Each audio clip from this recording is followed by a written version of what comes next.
Hello everyone, welcome to Anu explain. तो आज मैं प्रिंसेस एट लार्ज का एपिसोड 8 एंड 9 एक्सप्लेन करने वाली हूँ।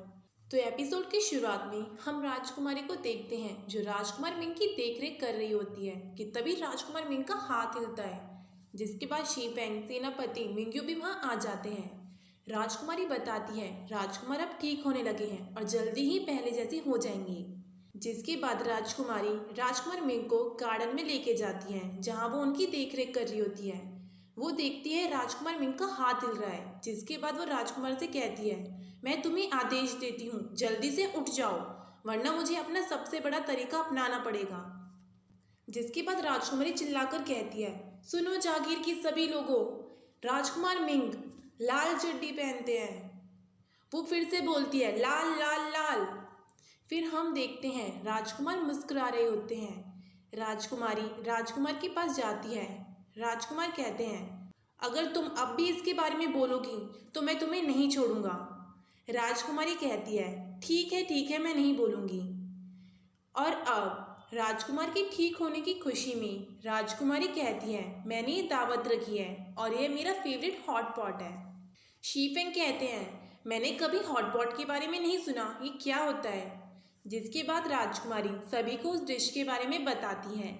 राजकुमार मिंग्यू सेनापति शीफेंग और राजकुमारी को उनकी देखरेख करने के लिए थैंक यू बोलते हैं कि तभी वहाँ एक सैनिक आता है। वो राजकुमार से कहता है कल महारानी डॉबगर ने आपको और राजकुमारी दुल्हन को महल बुलाया है।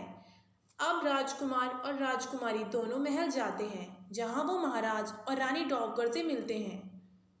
महाराज राजकुमारी से कहते हैं तुम मंत्री की छोटी बेटी हो और राजकुमार की शादी तो उनकी बड़ी बेटी से होने वाली थी, यानी कि तुमने हमें धोखा दिया है, इसके लिए तुम्हें गिरफ्तार किया जाता है।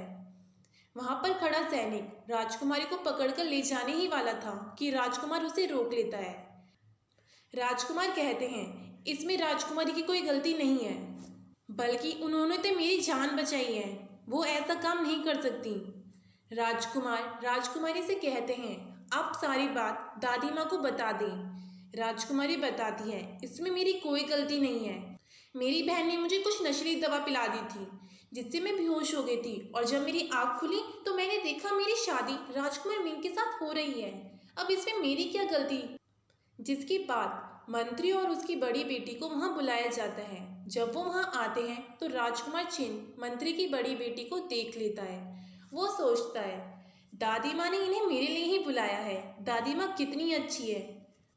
अब मंत्री और उसकी बेटी महाराज और रानी डॉबगर के पास जाते हैं जहां महाराज मंत्री से कहते हैं तुमने हमें धोखा दिया है। मंत्री कहते हैं पर मैंने क्या किया महाराज। महाराज कहते हैं क्या किया, ये तुम्हारी छोटी बेटी है और राजकुमार की शादी तो तुम्हारी बड़ी बेटी से होने वाली थी। जिसके बाद मंत्री कहता है मेरी दूसरी बेटी ने अपने आप को फांसी पर लटका लिया था, इसने अपनी बड़ी बहन की जगह राजकुमार मिंग से शादी करने के लिए मुझे फोर्स किया। जिसके बाद वो दोनों सारे इंजाम राजकुमारी के ऊपर डालने लगते हैं। महाराज उन तीनों को जेल में डालने का आदेश देता है। राजकुमार राजकुमारी से कहते हैं तुम चिंता मत करो, मैं तुम्हें जल्द ही वहां से निकाल लूंगा। जिसके बाद सैनिक मंत्री और उसकी दोनों बेटियों को पकड़कर जेल लेकर जाता है। अब हम राजकुमार शीफेंग और सेनापति को देखते हैं जो राजकुमारी को बाहर निकालने के लिए प्लान बनाते हैं। शीफेंग राजकुमार को एक प्लान बताता है जिससे वो राजकुमारी को बाहर निकाल सके। अब रानी माँ और राजकुमार चिन को देखते हैं।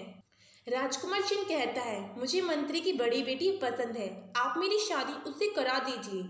रानी माँ कहती है तुम्हें अकल कब आएगी राजकुमार चिन, तुम राजकुमारी जियान्यू के पास जाओ और उससे पूछो क्या तुमने राजकुमार को वो जहर दिया या नहीं। जिसके बाद राजकुमार चिन राजकुमारी जियान्यू के पास जाता है। वो उससे पूछता है क्या तुमने वो काम किया जो रानी माँ ने कहा था। राजकुमारी कहती है हाँ मैंने वो काम कर दिया, अब मुझे तुम उसका तोड़ दो। राजकुमार चिन कहते हैं जब ये काम पूरा हो जाएगा तो मैं तुम्हें वो तोड़ दे दूंगा।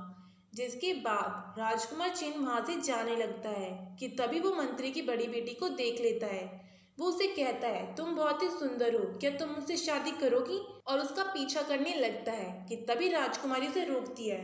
वो उससे कहती है क्या तुम्हें पता नहीं इसे एक अजीब सी बीमारी है, अगर आप इसे छू लेते हो तो आपको भी वो बीमारी हो जाएगी। राजकुमार चिन कहते हैं, सच में? जिसके बाद वो वहाँ से चले जाते हैं।